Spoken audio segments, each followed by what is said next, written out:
way I think about cases, and it it reflects the idea that there are three domains that you need to look at in each and every case.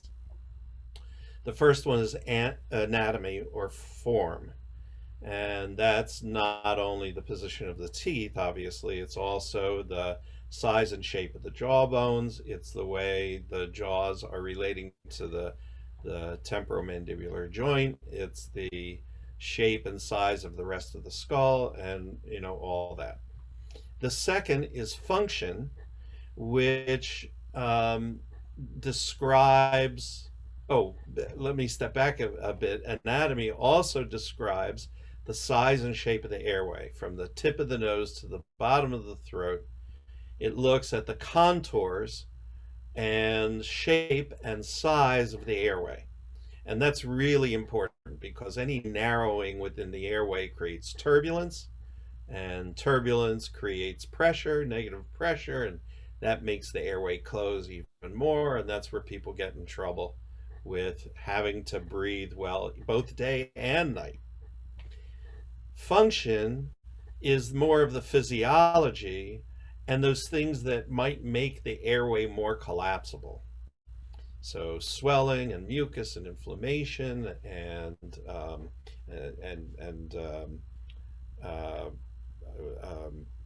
yeah, hygiene things. I said mucus, but anything that makes the airway smaller, such that you have to negotiate breathing, even more, and adopt compensations. And then the third piece is behavior. And behavior is really what we're talking about with muscle function, especially if it's habits. So my algorithm does a full assessment of all those things, and sometimes, not so much always, in fact, almost rarely do I send for medical support, but instead I address behavior and function and structure in my planning. And most of the time I'll start with behavior. Sometimes when I know, for instance, the palate is so narrow that it's just impossible to get the tongue up there, then I'll start with structure. And sometimes if I think I have a kid whose behavior may not be that easy to train, then I'll start with physiology and see what I can do, and not just myself, but in collaboration with other people, to help calm down the nervous system, to help get a little better sleep, to help mitigate some of those physiologic challenges that we all face, frankly. And so in this way, I cover the three domains, and I get help with it. And then the orthodontics, frankly, that becomes a sideshow. Really, it's just sort of the icing on the cake. So from the behavioral point of view, I do the myofunctional therapy. We always start with nasal breathing. I have a 3-month start on breathing, through the nose with the diaphragm, appropriate minute volume, trying to rebalance carbon dioxide, that kind of thing, so that kids can keep their lips together and their tongue on the roof of the mouth. And by going through those activities, then I learn a lot about what the kid needs. Do they need the upper jaw widened? Does it have to be done quickly because the child is in distress? Or can it be done as part of natural growth enhancement? How is their breathing? How's their sleep? What are they struggling with? How much distress are they in? And this is the big question with kids. How much distress? And that's not just mental distress, that's physiologic distress as well. And it's daytime distress and nighttime distress. And then, of course, there's tethered oral tissues. And so then I make some decisions if I can do biomimetic treatment, where I try to remove the obstacles to good growth and encourage the body to do what it already knows how to do. which is grow properly, right? Because our genes are for good growth. There are no genes for bad growth. I now look at that as a myth. There's Mm-hmm. no well, I mean, there are congenital problems, but for most kids, it's not a genetic problem. It's Mm-hmm. absolutely an epigenetic problem, meaning stresses from the environment. Mm-hmm. So if we can remove those chronic stressors and start teaching good habits, then we can support the body in growing the way it wants to grow. And there's no magic to it, and we don't always get what we want. I really believe that for many of us, damage has become, we're several generations down the line of the damage that's been done by the modern environment. We're not going to be able to undo it in one generation, and certainly not all the time in one patient. But that's my favorite way to do it, and it includes things like the ALF, which is a light wire, appliance. Some people call it an expander, but it really is not an expander. It supports good cranial motion, and it acts as a surrogate tongue while you're training the tongue to do what it's supposed to do.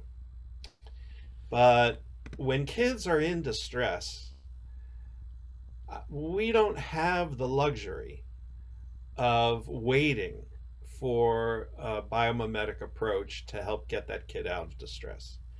When they are having trouble breathing, mostly, either day or night, and we need to get that airway open as fast as possible because we know the even intermittent hypoxia, you know, not this is not sleep apnea I'm talking about. I'm just talking about where they struggle to breathe at night. They're rolling around, they're kicking, their heads turned back, the mouth is open. The body is constantly having to be vigilant to protect against desaturation, losing oxygen. And that leads to just, um, it prevents against apnea, which is great, but it leads to a terrible night of sleep. And then all the behavioral issues that happen after that, during the day. So here I will force my will on the body. That's the way I look at it. It's no longer the body's um, wisdom that we're following. It's the doctor's wisdom that we're Mm-hmm. following. And frankly, all orthodontists love that because we love forcing our will on the body. It's just so much fun pushing things around and seeing them move. You know, and there's pros and cons to each. Cranial osteopaths, for instance, hate when we do, rapid palatal expansion. It's just not the way the body was designed to be treated. We're not born for lack of, a need to pry the bones apart. That's not how we were designed. But when a kid's in distress, you have to do that. And then finally is the need for collaboration with those people that can take care of the child attached to the teeth while I take care of the teeth Mm-hmm. attached to the child. And the breathing repatterning, myofunctional therapy, the tethered oral tissues, posture training, body work, getting the kids, off of foods that are making their biome crazy and all the inflammation throughout the body, and then trying to work with people that can, help the family establish good patterns for sleep, or maybe get the kid some behavioral modifications so that until we can get his body to calm down, he can cope with what he's got. And when the finally is the orthodontics, like I said, it's the icing on the cake. I just want to make sure I don't make any of these problems worse while I'm straightening the teeth. And frankly, if I do all the work right, um, doing the orthodontics is not difficult at all, and oftentimes not even needed. Right. And even for, I mean, if you want the perfect Hollywood smile, it's still a cultural value that we have, that we need beautifully straight teeth. Mm-hmm. Not everybody feels that way, but a lot of people do. And if you Right. do, it's easy to straighten the teeth when the jaws have grown well, when the tongue is up on the palate, when the breathing is right and the lips competent, and there's There's nothing to fight against anymore. Now, do you only treat kids at your clinic? No, I do adults as You well. do. So for adult expansion, what do you recommend? Well, so there's a range, and in a way, this this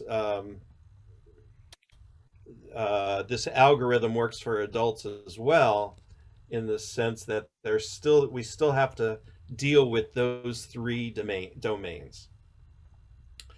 From the anatomic point of view, it's a little harder to get bones to grow, although there are a number of techniques that are being used to modify adult skulls using cranial rhythm, using biomimetic forces.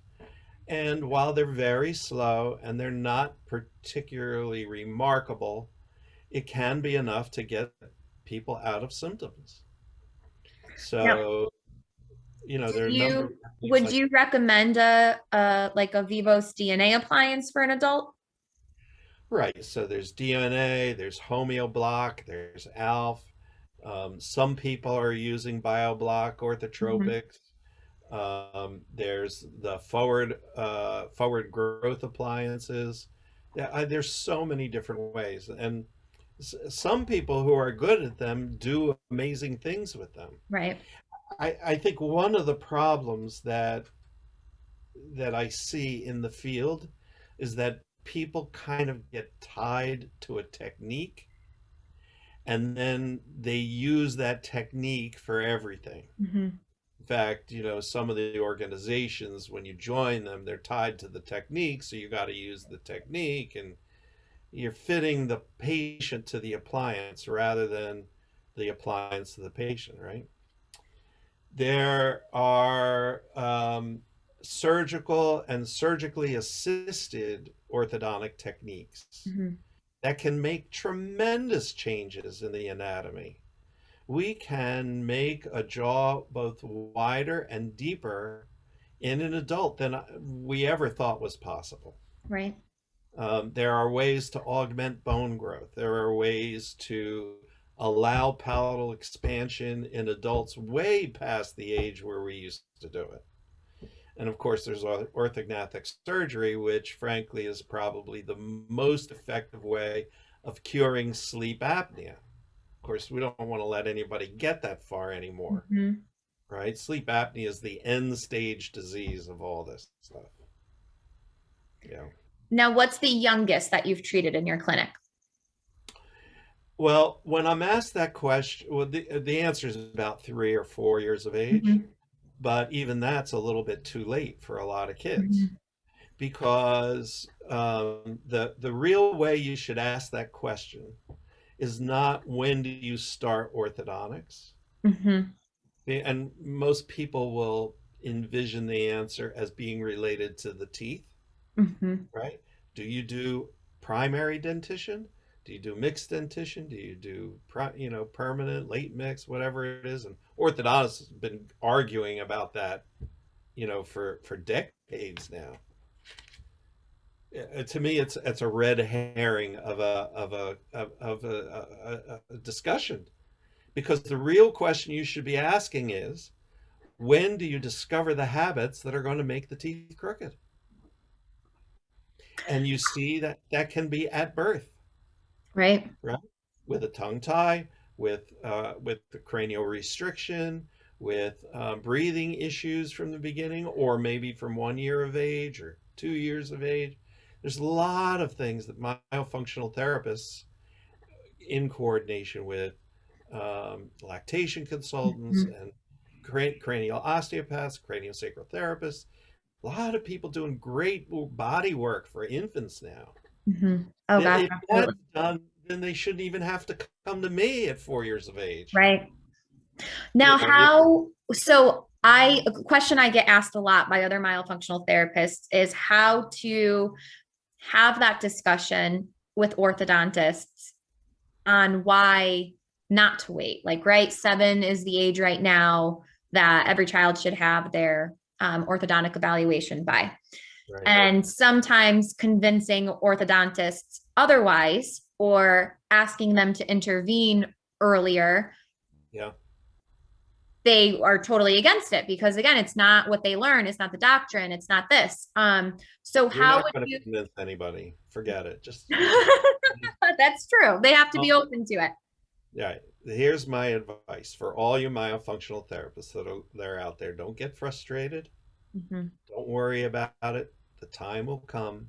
mhm. But nobody's going to change their mind based on a discussion with you Right. or with me, frankly. You know what I'm saying? Yep. That people need to have such a change in the way they think about the etiology of malocclusion Mhm. that just a couple of case examples of teeth getting straight without braces it not only is going to not change their mind, Mhm.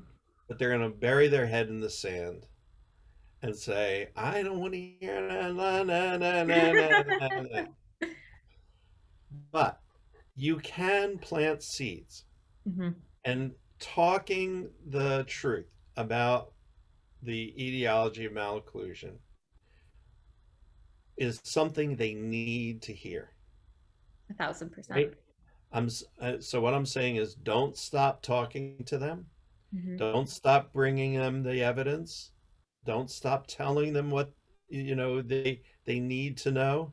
Mhm. Just don't expect to change their minds. Don't Right. put that pressure on yourself. Now, eventually, they're going to hear it from somebody else, and they're going to hear it from a colleague, and then they're going to start hearing it from the moms, Oh yeah. right? And it's when they hear it from the moms, and now they're going to hear it from the American Dental Association, Mhm. right? You familiar with what's going on there? Oh yeah. I'm so excited. Yeah. Isn't something? And once they start understanding what's behind helping children develop, quote, Mhm. a uh, optimal physiologic airway and breathing pattern. Once they start seeing that, once they start, loosening up on the angle classification, once they start seeing that malocclusion is a symptom and not the problem, then they will start opening their minds to what you have to say. It's going to take a while. Now, I do have to tell you, and very happily, well, that I see the cultural shift happening, Mhm. right? So when I started this is 12, 13 years ago, and believe me, none of this is mine. I have other people's shoulders that I'm standing on that are the real pioneers, Mhm. like Brian Palmer and James Gary and John Mew. These are people who really risk their reputation to say this stuff. Me, I'm just a first follower. But that was in 2008, and by 2009, 2010, all my dental friends, they thought I had lost it, that I had gone over to the dark side. What Sipping happened the to Kool-Aid. I drank something. They don't know what. What's he talking about? All that. It wasn't until 2017, so this is like 9 years, that I had my first month. It was November 2017, where Mhm. every patient came into me for myofunctional orthodontics, Wow. right? They're not coming into me for orthodontics. And I Mhm. mean, some will come in, usually, kids of kids that I treated a long Mhm. time ago or whatever. But now, this is 2021, I'm having people come up to me and say things that are blowing my mind. Mhm. I'm having I have a dentist who brings her kid. She goes, "Are you happy?" I go, "Yeah, but why?" She goes, "Because all I hear about is airway. Airway, airway, airway. Everybody's talking airway. Everywhere you go." She goes, "I'm a member of the Spear Academy. I'm in this study club, that study club. Everybody's talking about airway."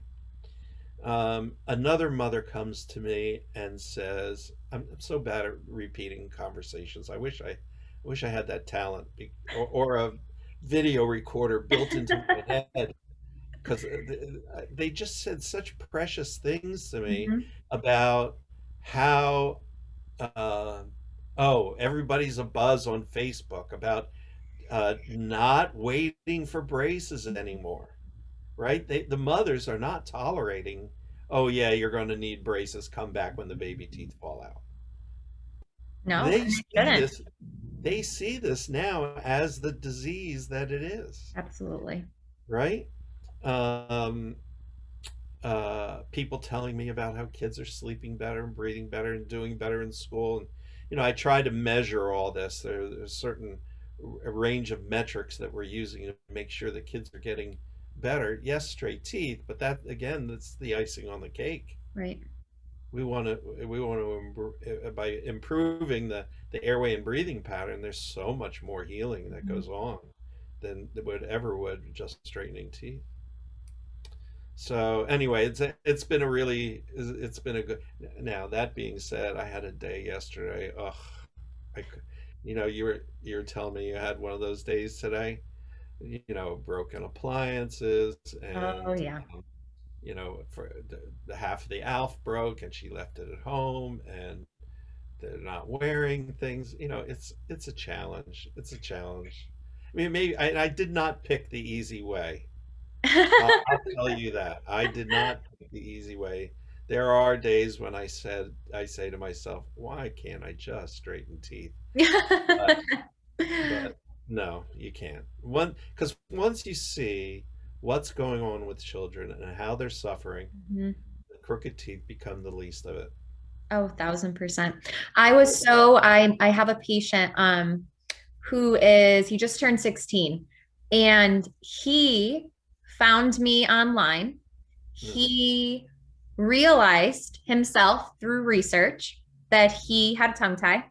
Hmm. He came to me during the comprehensive evaluation with his mom, and he didn't even tell his mom all the stuff that he was researching. He obviously told her enough where she called and made an appointment with me. Hmm. He did research on ELF, on Vivos, on airway. He's like, I want to have a scan done to see the size of my airway. And I was just so impressed by this young man. I was like, Yeah. for somebody that age to be able to, I mean, not only, I guess, take the time out of his, teenage life to be researching this stuff, but to really understand. He literally said the words to me, I don't care about my teeth being straight. I care about the way I breathe. Yeah. For I think he was only 15 when he first came to see me. And Yes. that's why, as frustrating as some days can be, and some Right. days, like you just said, you're like, why can't I just straighten teeth? Then you get that, it's so rewarding to work with And these that families, to see the lives you're changing. It's incredible. absolutely, and that's part of the cultural shift that has to happen. Hmm. And not just for the teeth, but for our kids' health in general. And people are seeing it. I actually the way I said that was paraphrasing a woman from Connecticut, Okay. Beth Lambert. And if you Oh, don't okay. know Yep. her, you familiar with her and her project called Documenting Hope? Hmm. The work that she's doing to promote general healing for kids that are suffering from all these chronic diseases of modern civilization, Hmm. right? Asthma and ADHD and spectrum disorders and eczema and allergies, all that stuff. This is what we really need to pay attention to. And I think moms really appreciate it. Oh, for I mean, sure. my practice is as busy as ever. It's And here fantastic. we are in a pandemic, Yeah. and people want better health. 1,000% for themselves, for their children, for everybody. There's also so much more knowledge out there with all, like with James Nestor's book, and people Yes, are, they're reading these books and then they're telling their friends to read these books, and they're like, oh wait, what you just described, that's my son too, or that's my niece or nephew or this person. And it just is spreading like wildfire. I mean, I've only been in the game I became a myofunctional therapist 2016. And mhm, even in that short time, I've seen such a change. It's yeah. it's so incredible. So we're only going to go up from here. More knowledge, more people, seeking the treatment, finding out that there is an answer, and it's not just a, well, let's wait and see type of thing while my kid suffers, or I suffer, or my significant other suffers. So thank you, Dr. Raphael, for Well, taking the time. Brittany, the orthodontists are going to be coming to you asking. I am very lucky. I have some great orthodontists in my area, but I know that, it's a struggle. Nobody wants to, it's hard to accept something that you don't know or that you didn't learn in school, and it's completely changing everything that you've practiced for however many years you've been practicing it. So, like you said, we have to be patient. The right people are out there, the right providers to network with and team up with, and there's definitely going to be a huge shift. Great. And you're going to have a great career.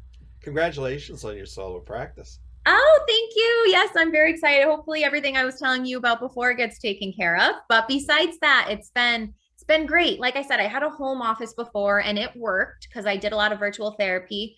But we just got a puppy who is amazing. He's a golden retriever, and it just was a lot. It was like I felt like I had no separation between my home life and my work life. So now I love getting up early, going to the office, having my coffee in the car, even though it's only like a 3-minute drive.